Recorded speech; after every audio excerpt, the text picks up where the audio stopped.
careful. When you enter Big Sky Country, you might just encounter some big mysteries.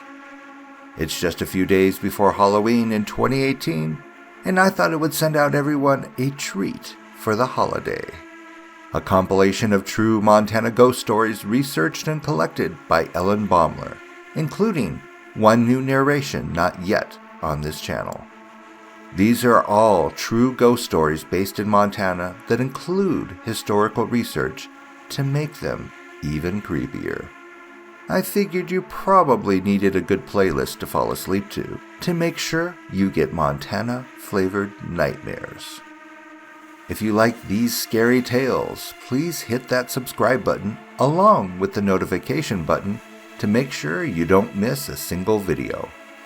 Now, get comfortable and let the soothing sounds of creepy Montana tales lull you into dream time, where maybe you'll meet a Montana ghost from long ago, or maybe you'll wake up to one. Parents have rules for a reason, but sometimes kids disobey.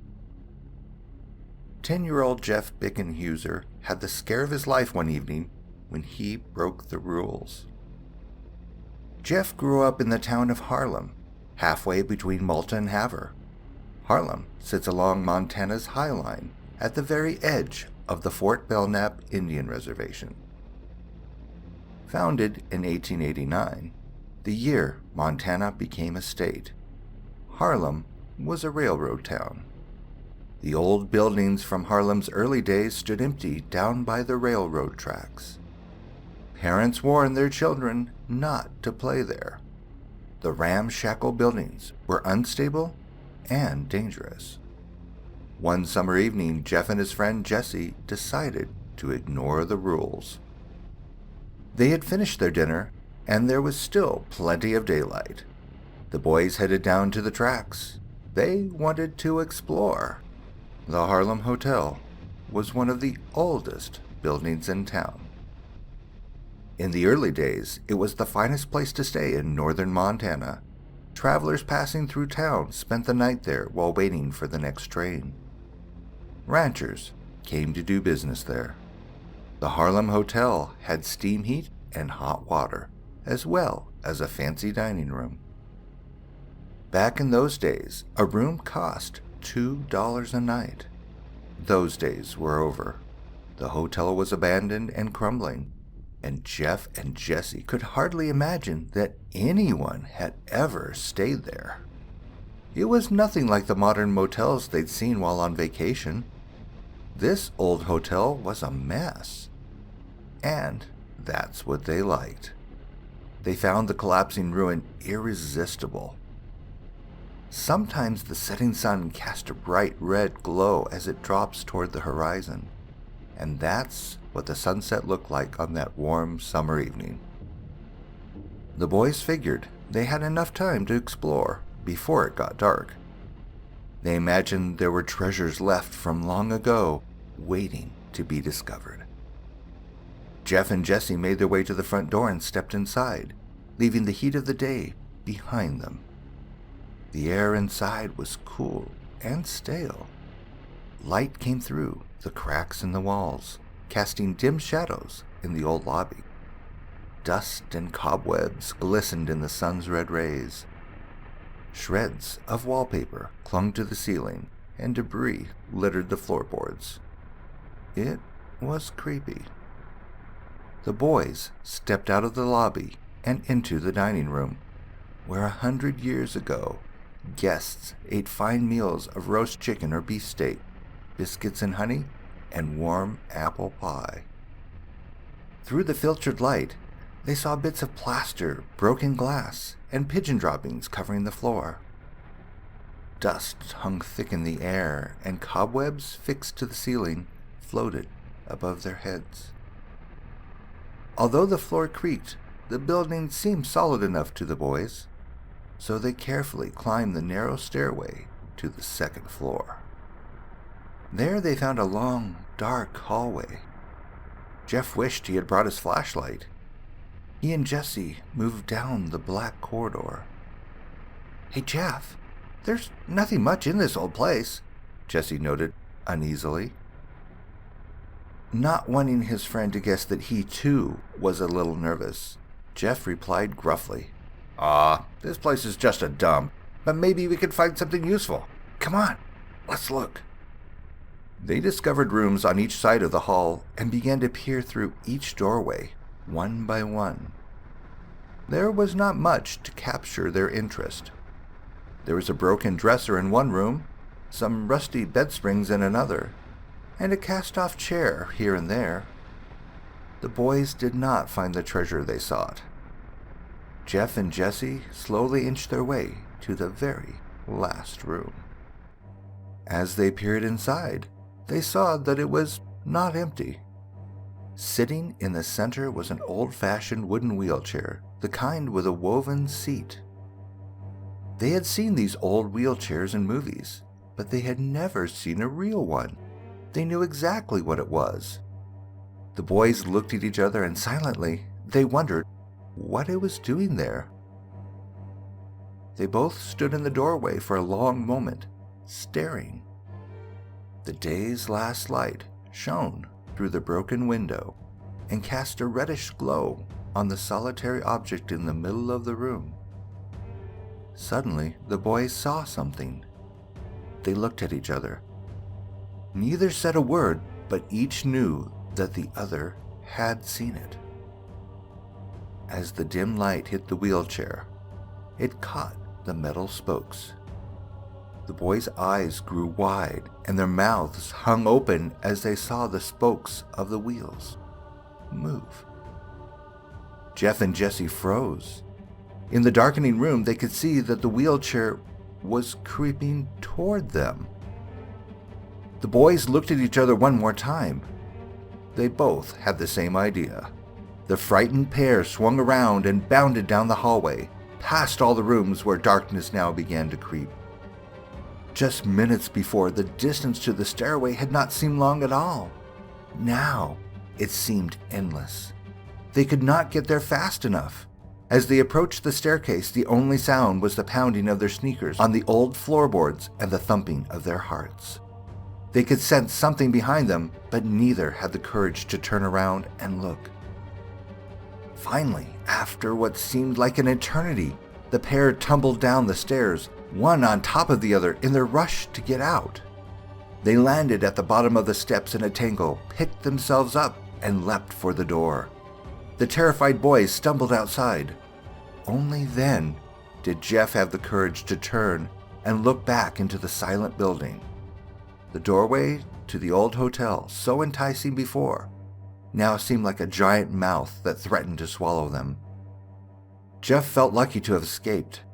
Out of breath and shaking with fear, Jeff slowly stepped toward the doorway and peered inside. His eyes adjusted to the dark and he shifted his gaze to the bottom of the stairs, where he and Jesse had been just seconds before. What he saw still sends chills through his body. The memory of it brings on bad dreams, even though he is now an adult. There, at the foot of the stairs, was the empty wheelchair, waiting. Hear them knocking. Listen, there. Ghosts of miners fighting for air. Faint, far away, down the stope. Picking the cave in, and no hope. In the Leadville mines, and in Granite too. In the Coeur d'Alenes and the Comstock lodes. And in the soft coal mines where gas explodes. Hear them, listen, quiet there. Ghosts of miners wanting air. From Ghosts by John C. Frolicker. Tap, tap, tap. As miners long ago worked in the dark, wet mining shafts in southwestern Montana, they heard strange, disturbing sounds. Some men believed that the ghosts of dead miners, buried alive beneath tons of rock during cave-ins, were tapping away for eternity. Others said the sounds came from something more sinister. Today, there are many old abandoned mines in the mountains and hills of southwestern Montana. It is important to be very careful of these abandoned mines, and not just because of ghosts. Scattered mining holes and piles of dirt from diggings, called tailings, are dangerous and best left alone. Miners who work the hills for gold, silver, copper, and coal could tell you just how dangerous they are. They would also tell you that sometimes miners left more than the tunnels and piles of tailings. They sometimes left their souls. Tom Donovan and his buddies made this discovery late one night many years ago. Tom grew up in Missoula. He loved to hunt in the hills of southwestern Montana with his friends. When Tom was in high school, he had a scary experience that he never forgot, and to this day, he cannot explain it. It was a Friday afternoon, and the weekend lay ahead. He and his 3 friends decided it would be a good weekend for a hunting trip. They packed their sleeping bags, their flashlights, their guns, and some food, and piled into the car. It was almost dark when they finally left town. Soon, the lights of Missoula were behind them. The boys drove into the hills where they had hunted many times before. This area in the Garnet Range was known for its veins of gold running deep underground. Miners from England, Ireland, Germany, and many other places came to the area seeking their fortunes. Most miners were superstitious because working underground was so dangerous and because strange things happened beneath the earth. Just before a mine collapses, the timbers deep in the tunnels begin to creak. Then comes an eerie, hollow knocking. This knocking foretells the coming cave-in when it is too late to escape. The very thought of the hollow knock, knock, knock was enough to send shivers down the spines of even the most courageous miners. Imagine what it would be like. Deep underground, the darkness surrounds you. If your light goes out, you are helpless. Finding your way without a candle or flashlight is impossible. The small tunnels were supported only by log beams, which were not always strong enough to hold back the tons of earth above. Cave-ins were common. A miner could die at any moment, and collapses were not the only danger. Stale air could quickly suffocate you. There were also explosions, fires, floods, equipment failures, and human errors. Any of these could cost a man his life. Living with that knowledge was a fearsome thing. Tom and his buddies, though, gave little thought to mining disasters as they drove into the foothills of the Garnet Range. Their minds were on the hunting trip. As they drove along the lonely dirt road, they realized that this was a very dark night indeed. The boys decided that they had better find a place to stop and make camp. They wanted to get plenty of sleep so they could get an early start in the morning. The teens found a spot along the dirt road that looked like a good place to camp. They pulled over, grabbed their sleeping bags, and hiked a short distance from the road. The boys made a fire and had a bite to eat.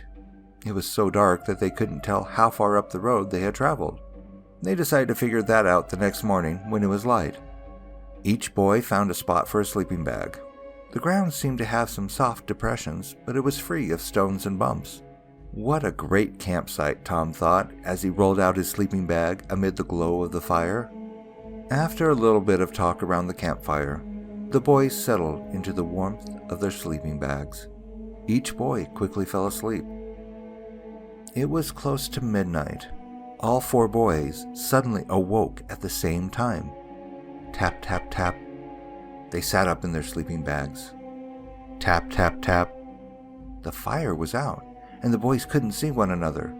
Startled out of sleep, they whispered, What is that? Do you hear that noise?" Tap, tap, tap. The sound seemed muffled and slightly distant, like it was coming from somewhere underground. It was steady and regular, almost like the beat in a song. Tap, tap, tap. What the boys did not know is that the miners who prospected these hills long ago heard noises in the mines and said they knew where the sounds came from. These Cornish miners from Cornwall, England said little men lived underground and caused the knocking with their tiny hammers just before a cave-in. The Cornish called them Tommyknockers. Some miners believed that the Tommyknockers were good spirits who warned miners just before the mine collapsed, but that the first miner to hear their knocking was doomed to die. Others believed that the Tommyknockers actually caused the disaster with their hammering.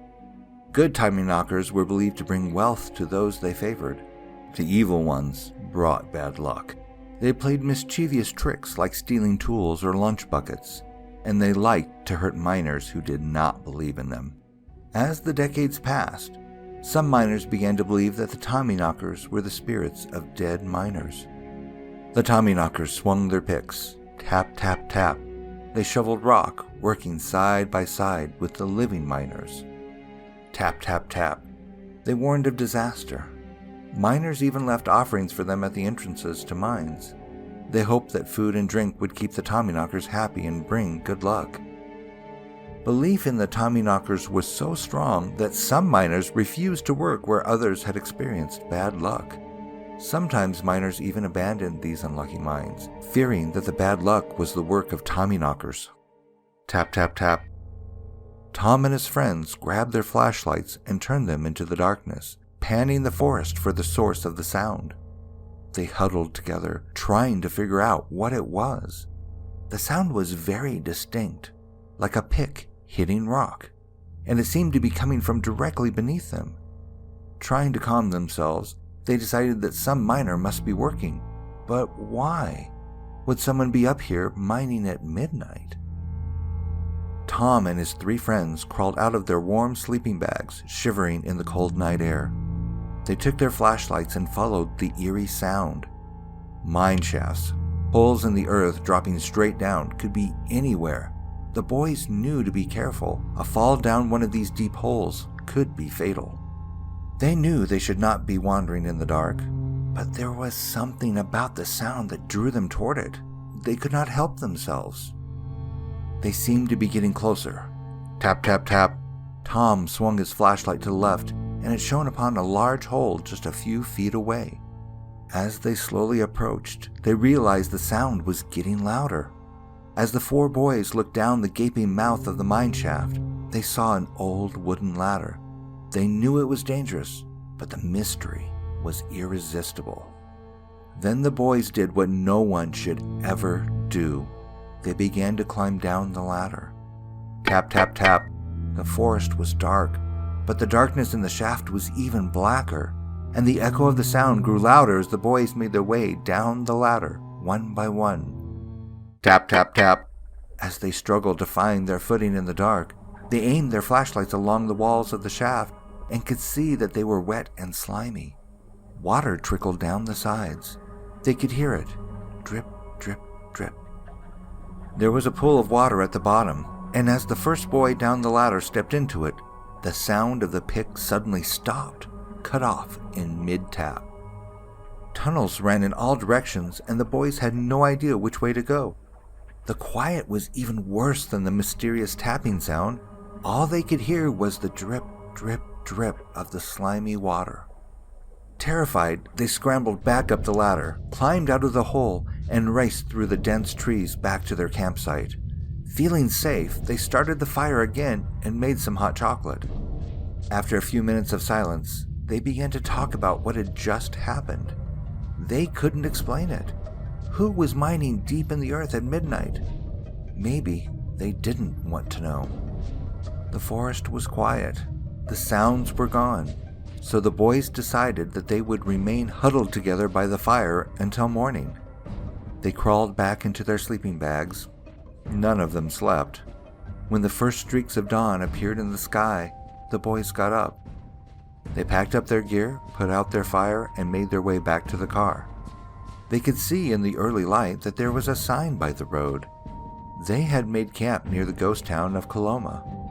They could now see the outlines of empty, crumbling cabins and small buildings.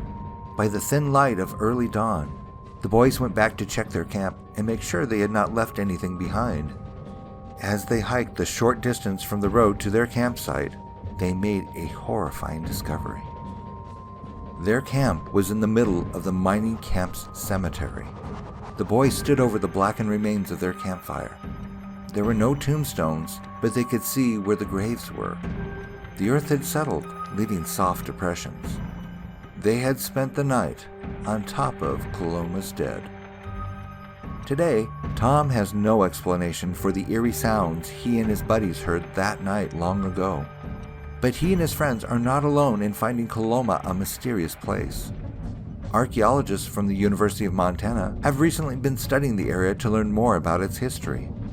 According to the Bureau of Land Management, there is very little information about the town. Some believe people moved away because the mines were failures. Others think there are still fortunes awaiting discovery in the hills around Coloma. Could the tap tap tap of the miner's pick deep underground be the work of Tommyknockers? Deep in the underground, they swing their picks, these spirits of dead miners who mine there no more. Tap tap tap. And we leave the haunted place, for we won't work where'er they be, and wherever we hear them knocking, we sure will always flee. For it means whoever hears it will be the next in line, for the pick-pick of the Tommyknockers is the last and awful sign. Adapted from Tommyknockers by Anthony Fitch. The Centerville Ghost. Centerville huddles precariously against the slope of the richest hill on earth. Astride a hillside so steep that each house sits nearly on top of its neighbor. Backyards tumble into each other, challenging the housewife who hangs her wash on the clothesline. At the turn of the 20th century, the collective Centerville community was overwhelmingly foreign-born, of European ancestry.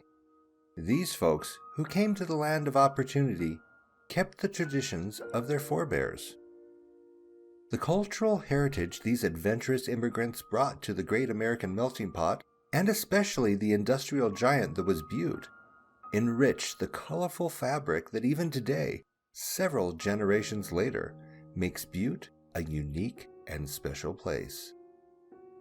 A century ago, Dublin Gulch in Centerville, a suburb of Butte, was home to many young men not long from Cork and Limerick. They came to America with young wives or married nice girls of similar Irish Catholic backgrounds, and together they had broods of children, the first generation born outside the Emerald Isle. These hardy Irish transplants found Butte a place where there was always work, but they also found the miner's life tough. Centerville's population crowded into small, company-owned cottages, filling the stuffy rooms with crying babies, extended families of aunts, uncles, and cousins, and boarders who helped pay the exorbitant rent that always seemed to eat up most of their wages. Looming headframes dotted the hillside, a constant reminder of men by the hundreds, tunneling like so many ants inside the treacherous labyrinth of the mines, a hell inside the hill. In the winter, the clammy underground was bad enough, but above the mines, a pall of sulfuric smoke hung thickly over the hill. Lamps had to be lit at noon in the crowded kitchens where the womenfolk labored over endless chores. Danger haunted every miner every hour of every day, and it haunted his family too.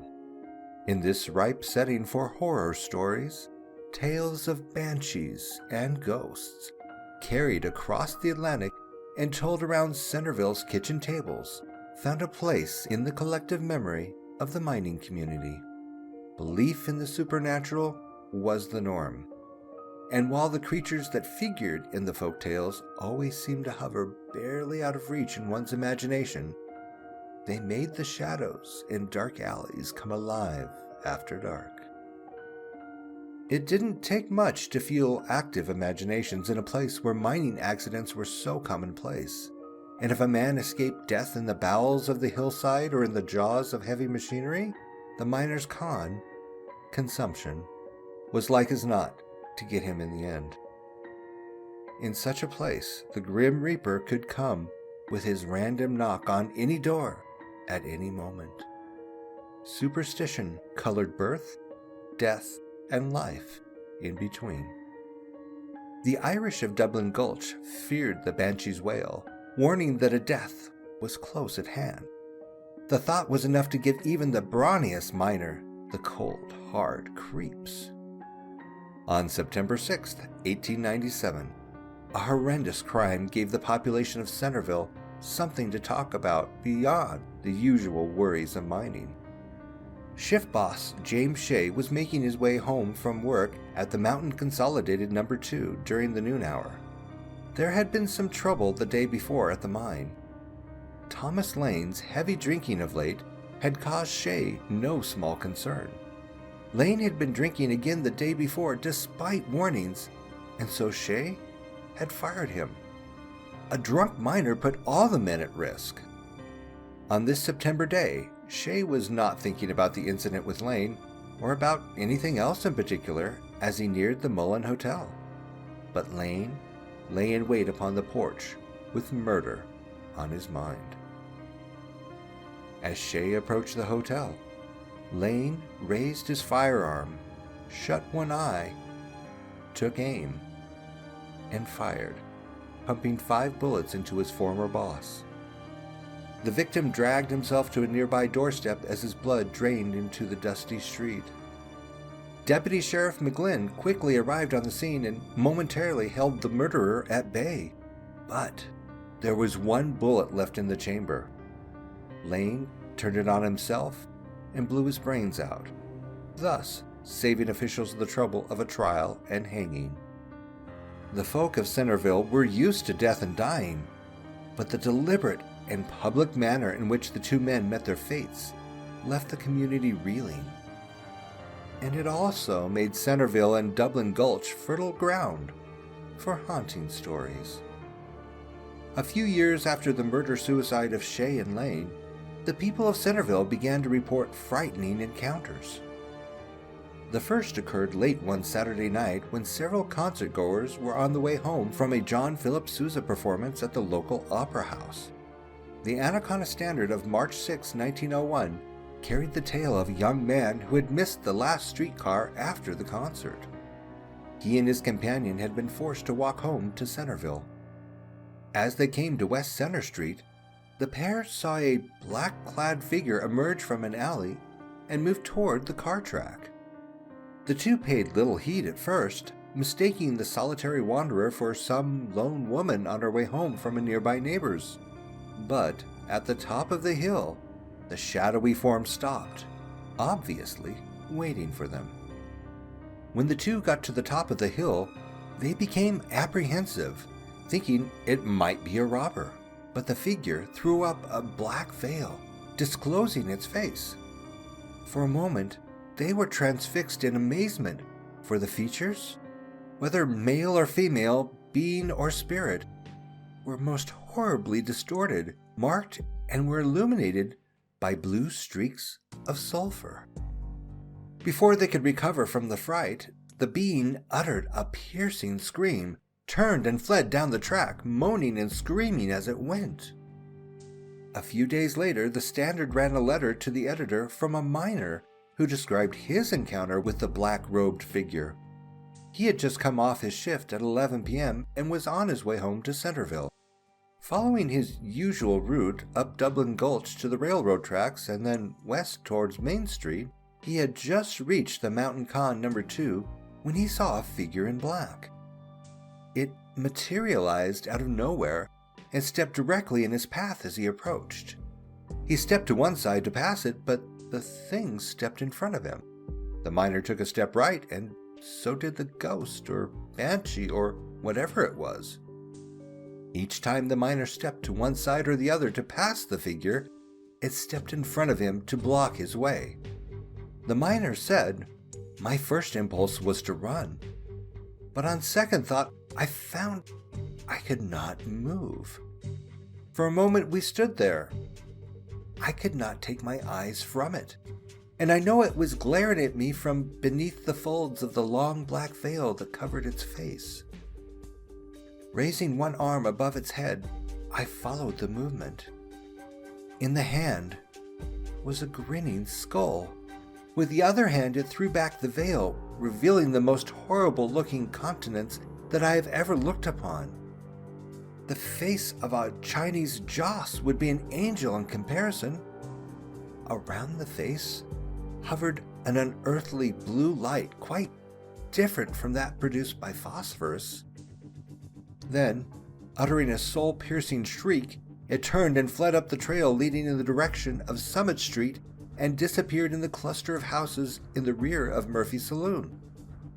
I had no desire to follow it, nor do I wish to see it again. The dark ghost of Centerville became the topic of discussion over every back fence.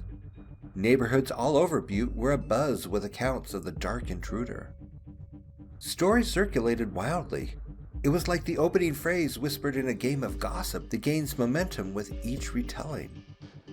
Accounts varied wildly, but most noted that the ghost was clad in a black robe and had some sort of eerie blue phosphorescence about it.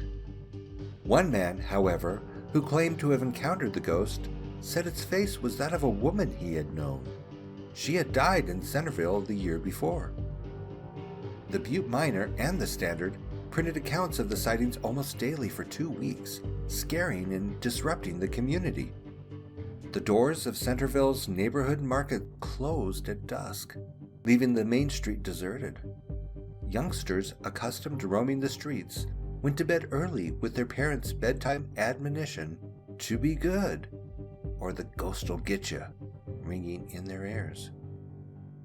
Articles reported that a young woman had been kidnapped by the specter in the dark of night, tied to a fence post and left shivering. A blacksmith on his way to work at 4 a.m. found the victim nearly frozen and frightened to death.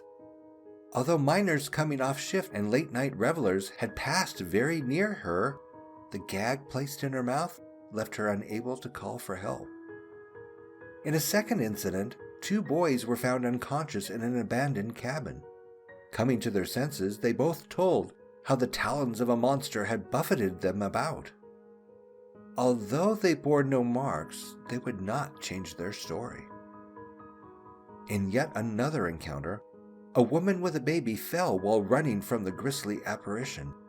The dark-clad banshee snatched up the baby, delivered it to the mother, and sped off shrieking. Miners Will Smellier and Will Osborne went looking for the dark ghost too. When it suddenly popped out at them from behind a rock, the 2 stood frozen, watching helplessly as it threw up its arms, and a phosphorescent light appeared at the point where its head and face ought to be. They began running when the ghost let out a blood-curdling shriek. Smellier tripped, cutting his face severely. These incidents and injuries to the citizens of Butte prompted local law enforcement to investigate. A posse of local lawmen gathered, their firearms loaded with rock salt to keep the spirit at bay, to ghost hunt along the slope. They had no encounters. However, Acting Police Sergeant Tom Walsh, Jack Murphy, Michael Culhane, and 2 newsmen resolved to see if they too could encounter Centerville's now famous phantom.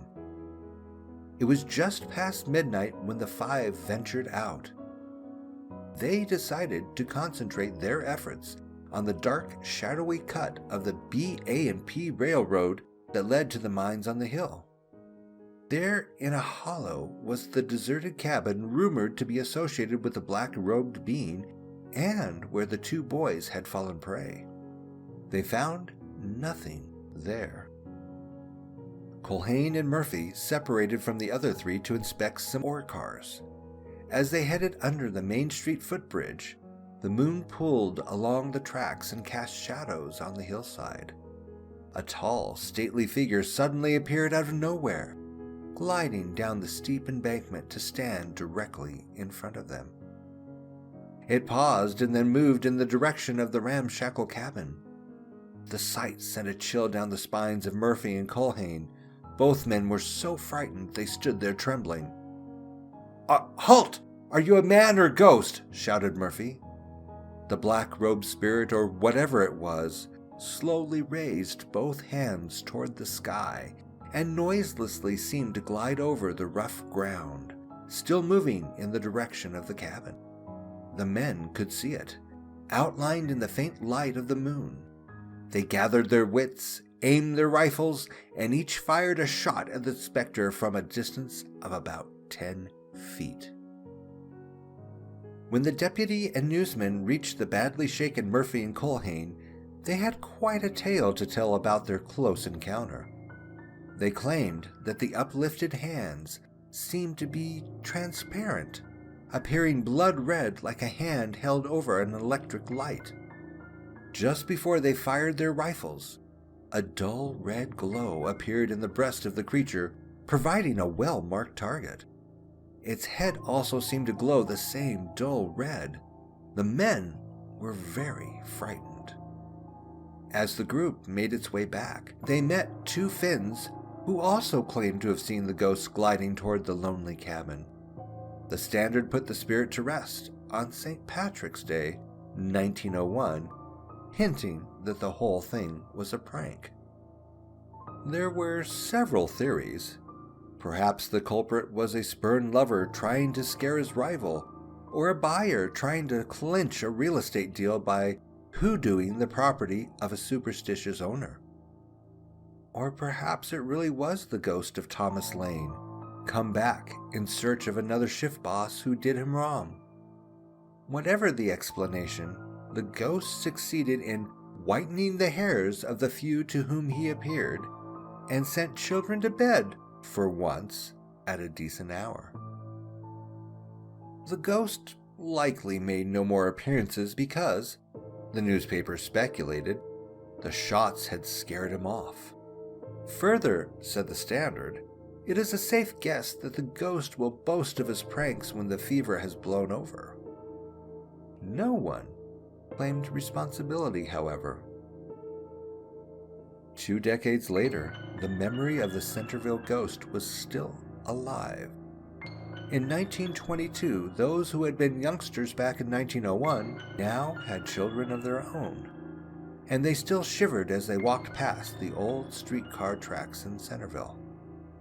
Given the true panic the ghost created, perhaps reporters were seeking to put the minds of Centerville's good citizens at ease by making light of what had been a true haunting.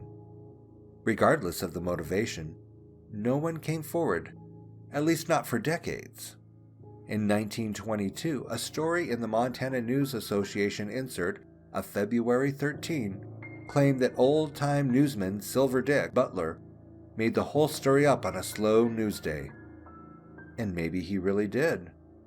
But in 1930, laundryman Joe Duffy claimed he had planted the story and newsmen took it up. By the power of suggestion, many people soon claimed sightings of the dark ghost. Duffy claimed that Murphy and Culhane were just coming off a drinking binge and what they saw, or thought they saw, was brought on by alcohol-induced hallucinations. The guns that they had been given were loaded with blanks. In the final newspaper account of the Centerville ghost, the paper reported that 2 men confronted it. They asked why it made appearances late at night and what it wanted. The dark ghost answered willingly, saying that it had had a heavy weight to carry and was burdened with trouble. It said that the late hours of the night suited it because that was the quietest time and helped it to contemplate its difficulties. It then promised the men that it would appear no more and the citizens of Centerville and Butte could resume their nightly activities without fear. This contrived interview differs from other accounts of the ghost and was likely intended to put the minds of citizens at ease in an effort to ward off a more serious panic. Most people believe that the Centerville ghost was nothing more than a hoax. But who can say what really lies at the murky bottom of the Berkeley pit, Butte's infamous lake of liquid as poisonous as battery acid? If the dark ghost had earthly remains, it could be that they now lie in that toxic graveyard, along with remnants of neighborhoods where children once played. It would be a fitting grave for a specter that brought terror to the community. If that is where the dark ghost ended up, the good citizens of Centerville can only hope that is where he stays.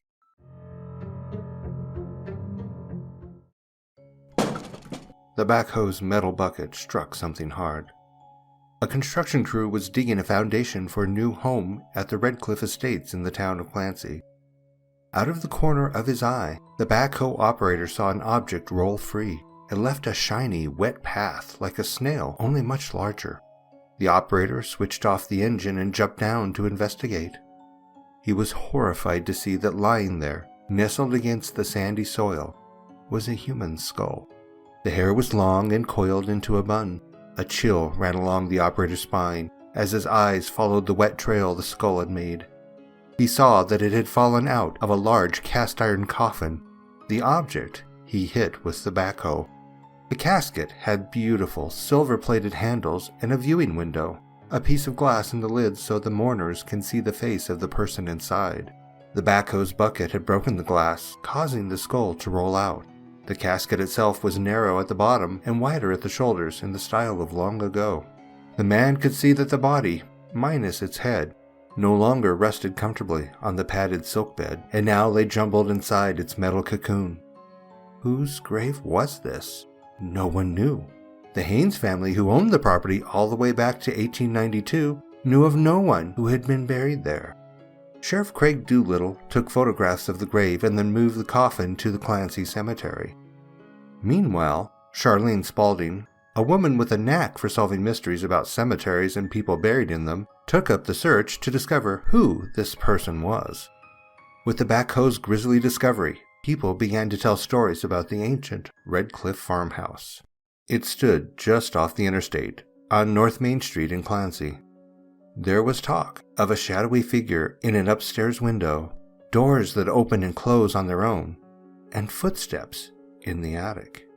Charlene discovered a story that began long ago.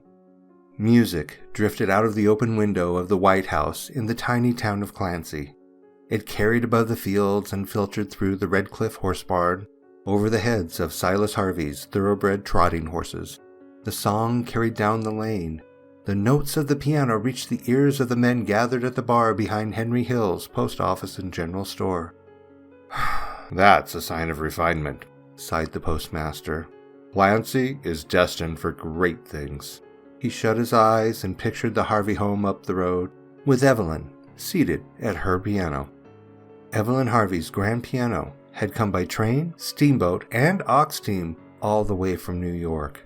The piano in its carved rosewood cabinet was the talk of the town. It had been a gift from her father, Silas. On this warm October afternoon in 1876, life was very good for the Harvey family.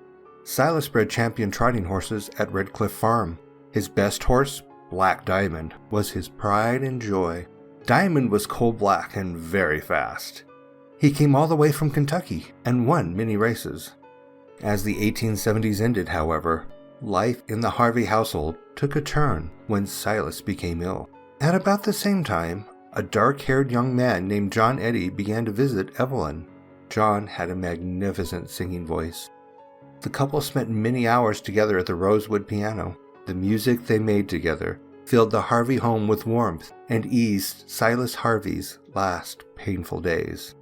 In the early morning of May 7, 1879, Silas Harvey took his last labored breath.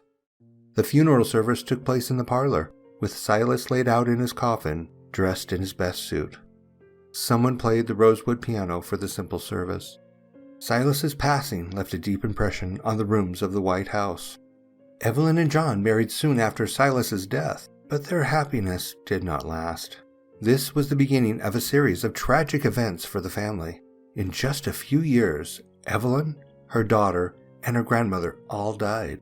With an aching heart, Evelyn's mother, Frances Harvey, sold the prize stallions, mares, and colts, and the bank took Redcliffe Farm. And Evelyn's piano, the source of so many happy memories, was sold. Frances Harvey moved out of the White House, where the family knew much joy and much sadness, and the Harveys left their mark upon its rooms.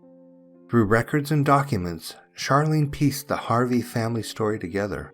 She learned about 4 family members who died while the family lived in the White House at Redcliffe Farm: Silas Harvey, Evelyn Harvey Eddy, Evelyn's daughter Esther Clara, and Evelyn's grandmother Rebecca Addis.